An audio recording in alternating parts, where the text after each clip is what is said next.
त्याचा मलाच नाही तर संपूर्ण देशाला अभिमान आहे.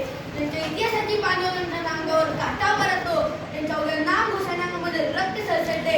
त्यांच्या विचारांनी देखील एक चैतन्य प्राप्त होते. असे श्री श्री छत्रपती शिवाजी महाराज या अखंड प्रेरणा स्तंभाला माझा मानाचा मुद्रा. छत्रपतीला स्मरून मी माझ्या विषयास सुरुवात करतो. माझ्या विषयाचे नाव आहे छत्रपतींचे सुशासन.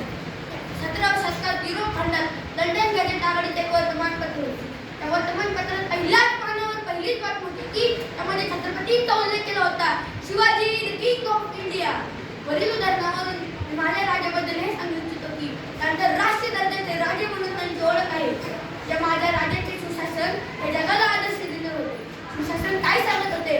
जो गुन्ह्यास पात्र तो शिक्षेस पात्र. माझ्या राजाने कधीही दुसऱ्याच्या धर्माचा अवमान केला नाही. अफजल खानच्या स्वराज्यात लाखो गणी घेऊन या दख्खनच्या मातीवर पाय ठेवत होता तेव्हा शिवाजी महाराजांनी त्याच्याशी तह न करता त्याचा वध केला. तो राजमाता जिजाऊ शिवबांना सांगतात, शिवबा, खान संपला, आपलं वैर संपलं. या खानाशी तह करा. तर आज ही प्रतापगडाच्या पायथ्याशी खानाची कबर आपल्याला साक्ष देते की आमचा राजा जातीपेक्षा मातीला आणि मावळांना जास्त महत्त्व देणारा होता. शिवबासारखा राजा ना झाला, ना आहे, ना होणार. जगातील असा एकमेव राजा की ज्याने शेतकऱ्यांना 0% व्याजदराने कर्ज दिले. शिवराय आपल्या सुशासनात आपल्या मावळांना लिहित होते. वेळप्रसंगी खर्चावत होते. खबरदार जर टाच मारुनी जाल पुढे चिंधड्या ओढील राई ओढ्या.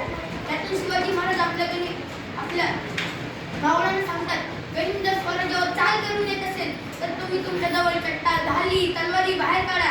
परंतु याद राखा, माझ्या शेतकऱ्याच्या भाजीचा देठलही धक्का लागता कामा नये. छत्रपतींचे शासन होते, शेतकऱ्यांच्या प्रती होते. परस्त्री माते समान हा संस्कार आई जिजाऊंनी छत्रपतींना दिला. तो त्यांनी आयुष्यभर आचरणात आणला. एक वेळची गोष्ट, एक शेतकरी शिवरायांकडे येतो. त्याच्या हातात त्याच्या मुलीचा मृतदेह असतो. तो म्हणतो, महाराज, न्याय करा. माझ्या मुलीवर बाबाजी भिकाजी गुजर नावाच्या रंजाच्या पाटलाने अत्याचार केला. महाराज, मला न्याय पाहिजे.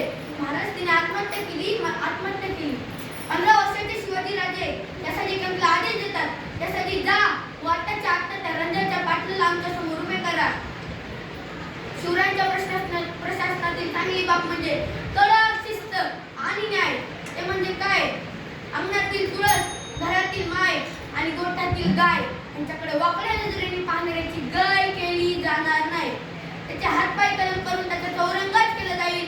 हा न्याय छत्रपती शिवाजी महाराजांचा. शिवाजी महाराजांनी ही शिक्षा रंजाच्या पाटलाला दिली. जे हात माझ्या स्वराज्यातील स्त्रीच्या पदराला लागले ते आत्ताच्या आत्ता कलम करा. ज्या पायाने माझ्या स्वराज्यातील स्त्री पळवून नेली ते पाय आत्ताच्या आत्ता छाटा. ह्या रंजाच्या पाटलाचा चौरंगाच करा. हा आदेश 15 वर्षाच्या शिवाजी महाराजांनी दिला. कौरव येथे माजले आहे, पांडवांच्या हाती सत्ता नाही. कौरव येथे माजले आहे, पांडवांच्या हाती सत्ता नाही. रोजच होत आहे द्रौपदीचे वस्त्रहरण. श्रीकृष्णाच्या समाजात पुढे पत्ताच लागत नाही. तरी श्रीकृष्णाच्या समाजात पुढे पत्ताच लागत नाही. अशी परिस्थिती आजच्या या युगात निर्माण झाली आहे. आपल्याला न्यूज चॅनलवर 15 वर्षांपासून लहान मुलींवरील अत्याचाराच्या बातम्या ऐकायला वाचायला मिळतात. तर हे कुठेतरी थांबवण्यासाठी आज असे वाटते की आज छत्रपतींच्या सुशासनाची आज गरज आहे. छत्रपतींचे सुशासन फक्त वाचून चाललं नाही, ऐकून चाललं नाही, तर ते जगायला शिकलं पाहिजे. त्याच्या नात आणता आलं पाहिजे आणि ही काळाची गरज आहे. अशा या शूर पराक्रमी रयतेच्या राजाचा जय जयकार तर झालाच पाहिजे. आस्ते कदम, आस्ते कदम, आस्ते कदम.